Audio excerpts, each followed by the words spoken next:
Welcome to Noble Character Training. 품격 있는 성품 훈련에 오신 여러분들을 환영합니다. 이대로 적당히 해도 살아남겠지? 꿈 깨시라. 이재준의 절대 긍정으로 산다. 네 번째 이야기. 이런 핑계 절대로 하지 마라. 그때 그 사고만 없었어도.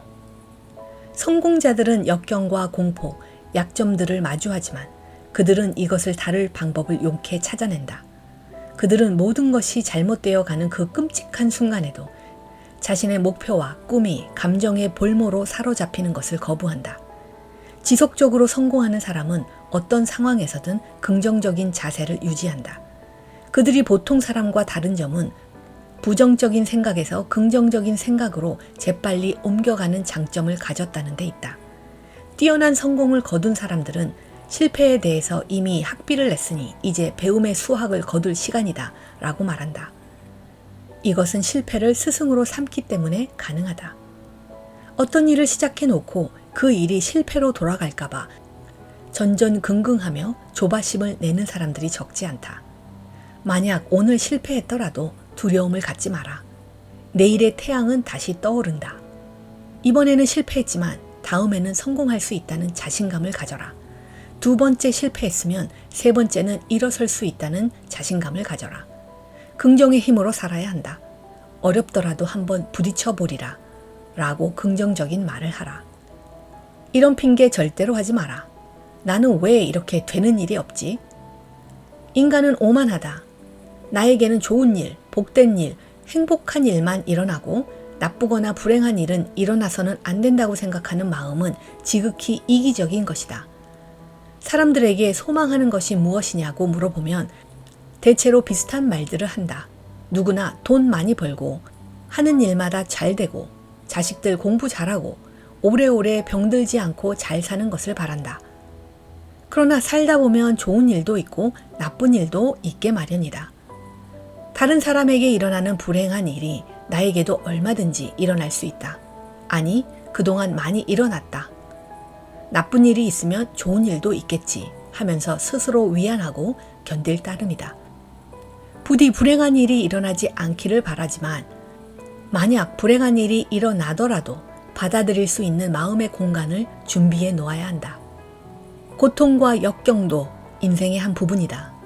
시련은 피할 수는 없는 것이지만 그러나 불행은 선택이다. 난 지지리도 운이 없는 사람이다 라고 스스로를 불행한 사람으로 만들지 마라. 불행한 사람에게는 동정받을 기회는 오지만 행복을 누릴 기회는 오지 않는다. 저널리스트 마크 마이어스는 행운을 만드는 법을 연구했다.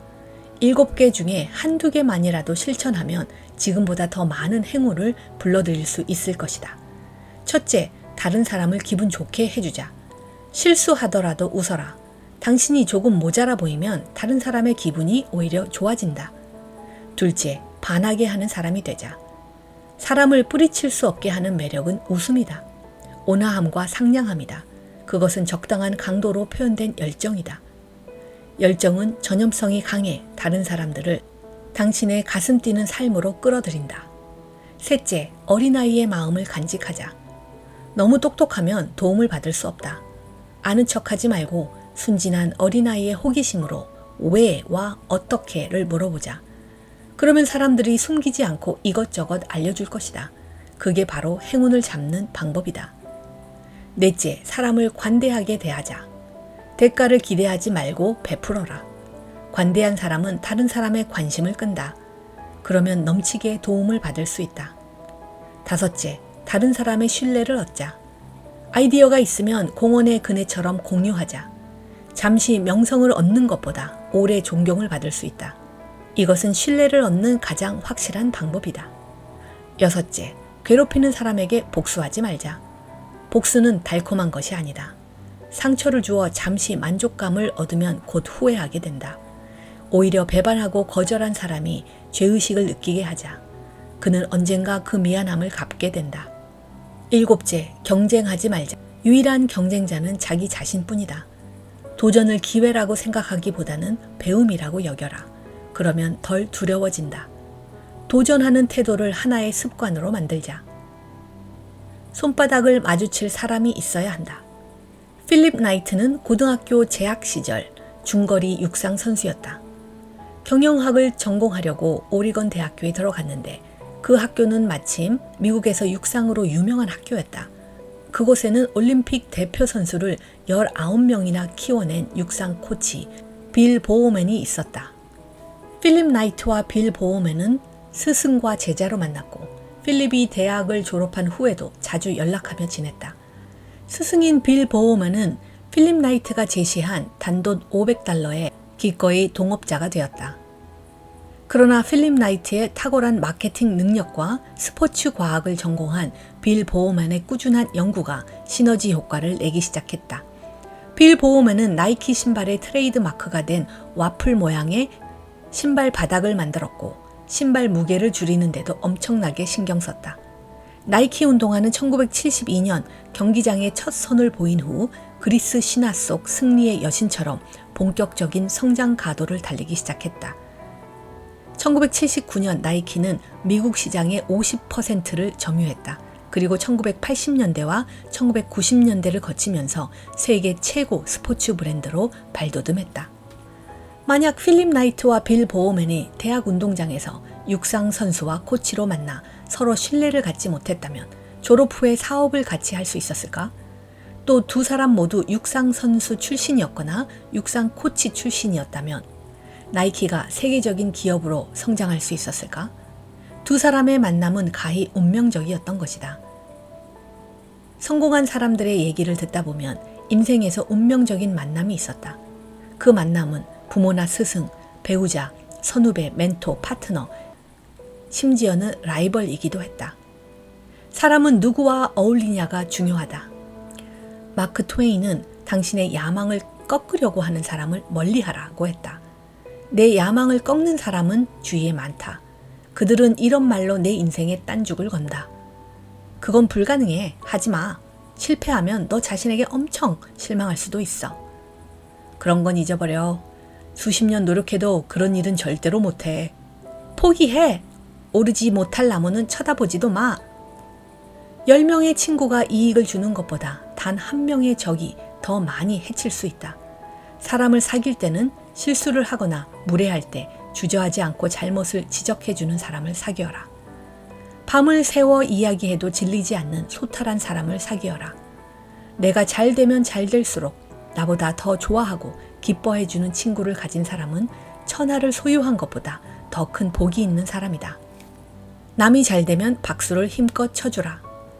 사람은 자기가 아는 사람들과 비교하여 자기가 갖지 못한 것을 그들이 소유하고 있으면 시기하고 질투하는 존재이다.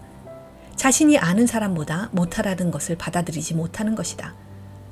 사람은 감사하는 마음이 부족해서 현재 자신이 가지고 있는 것에 만족하지 못한다. 남과 비교하지 마라. 무조건적인 시기심과 남보다 우월해야 한다는 교만함은 인생을 황폐하게 만든다. 다른 사람과의 비교는 불행의 전주곡이다. 있는 것에 감사하고 그것을 발전시키는 사람은 하늘로부터 더 좋은 것을 선물로 받는다. 카피라이터 이만재 씨가 쓴 컬럼이다. 근무 시간이 끝났으니 퇴근한다. 퇴근하려 하는데 한 잔만 걸치자고 한다. 한 잔 걸치고 집에 온다. TV에서 이 프로는 꼭 보라고 외친다. TV를 보고 난 후 이리저리 채널을 돌려본다. 보고 나니 졸립다. 졸리우니 잠을 잔다. 자다 보니 벌써 출근 시간이다. 허겁지겁 집을 달려나간다. 그러다 보니 주말이 왔다. 프로야구, 축구, 농구, 골프 얘기가 한창이다. 노래방, 단란주점, 당구, 고스톱 이야기가 한창이다. 집들이, 백일잔치, 송별회, 동창회, 야유회, 환영식과 환송식들로 주말은 평일보다 더 바쁘다. 사회생활을 하다 보면 그것이 정상적으로 보이고 바쁘다는 이야기를 하면서도 그 바쁨을 은근히 즐긴다. 그러다가 일주일, 한 달, 1년이 순식간에 지나간다. 그러면 아무러면 어떠랴. 때 되면 월급 나오고 때 되면 보너스 나오고 때 되면 남들과 비슷하게 진급도 되어간다. 상식을 모두 따라야만 하는 생활 속의 관성, 오늘의 나를 절대로 가만 놔두지 않는 일상의 온갖 유혹, 땀 흘리기보다는 절대 땀 안 흘리기를 원하는 안일 본능, 이러한 것들을 과감히 배반하고 물리치지 않는 한 이런 사람은 평생토록 전문가 근처에도 이르지 못한다. 하루하루 우리는 수많은 유혹과 나태, 타협의 손길에 놓인다. 이런 갈등과 고민은 삶의 과정에서 수없이 마주하는 숙명적인 시험이다. 포스트잇을 비롯해 수많은 대박 상품이 3M에서 나왔다. 그러나 3M의 전설적인 최고 경영자가 누구였는지 아는 사람은 드물다. 지금으로부터 100년 전인 1907년 3M의 회계 보조원으로 입사한 인물이 있었다. 그는 입사한 지 22년 만에 사장에 올랐다. 그리고 40년 넘게 CEO를 지냈다. 그는 윌리엄 맥나이트이다. 3M의 성공은 맥나이트를 빼고는 이야기할 수 없다. 그의 경영 철학이 3M의 기초가 되었기 때문이다. 맥나이트 경영의 핵심은 아주 단순하다. 종업원들의 자발적 참여와 혁신을 장려하는 것이다. 3M 직원들 사이에 회자되는 맥나이트 경영의 핵심 요체는 다음과 같다. 첫째, 경청하라. 처음에는 멍청하게 들릴지라도 아이디어를 가진 사람들의 이야기를 경청하라. 둘째, 격려하라. 이것저것 간섭하지 마라. 아이디어가 있으면 그것을 발전시키도록 배려하라. 셋째, 유능한 사람을 고용하라. 그리고 그들을 혼자 내버려 둬라. 넷째, 자유롭게 하라. 만약 사람들 주위에 울타리를 친다면 우둔한 사람들만 남게 될 것이다. 그들이 필요로 하는 시간과 공간을 제공하라. 다섯째, 실패를 용인하라. 실험적이고 시간 소모적인 일을 장려하라. 여섯째, 한번 해보게 해라. 지금 당장. 위기 상황에 빠졌을 때 에너지를 빼앗고 김 빠지게 만드는 자기 자신과 싸워라. 어떤 문제든 진짜 문제는 외부에 있는 것이 아니라 상황과 적당히 타협하려는 나약한 내 마음에 있다. 좀 더 할 수 있었는데. 1993년에 스티븐 스필버그가 감독하여 실화를 영화로 제작한 쉰들러 리스트를 잘 알 것이다. 영화의 실제 주인공 오스카 쉰들러는 체코의 사업가로 여성 편력이 화려하고 술과 도박을 즐겼다. 그는 나치 간부들과 결탁하여 폴란드 땅에 그릇 공장을 세워 임금을 주지 않고 유대인 노동력을 이용해 돈을 벌었다. 그러던 중 노동 가치가 없는 유대인들이 짐짝처럼 수용소로 끌려가 죽임을 당하는 것을 목격했다.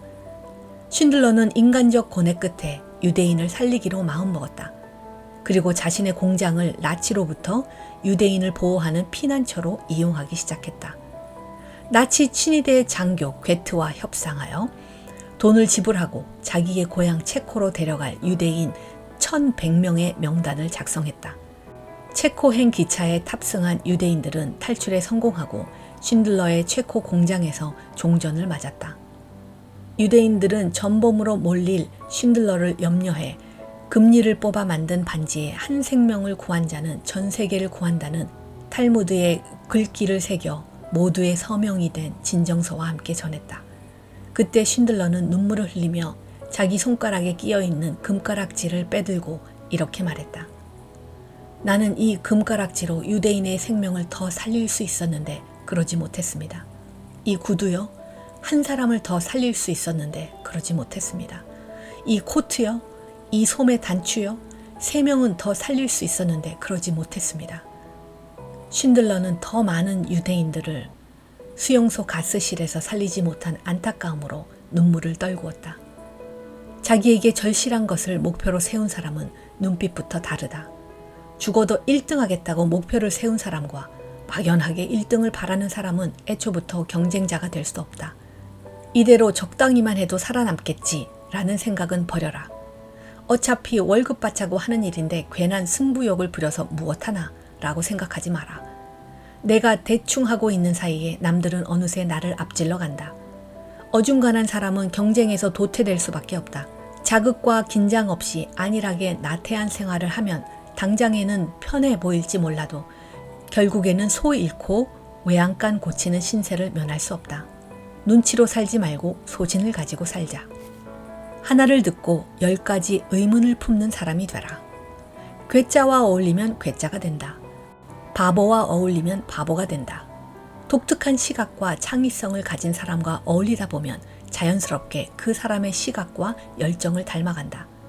경영은 사유의 결과물이며 문학은 합리적 사고와 창조성을 키우는 훈련 도장과도 같다.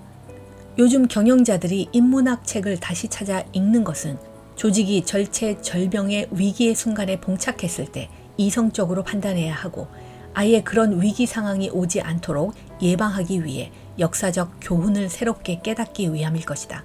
창조 경영의 본질은 무엇인가? 창조란 기존의 것을 완전히 버리는 것이 아니라 연결 방식을 새롭게 조합하는 것이다. 따라서 창조 경영을 한마디로 표현하면 질문하는 경영이다.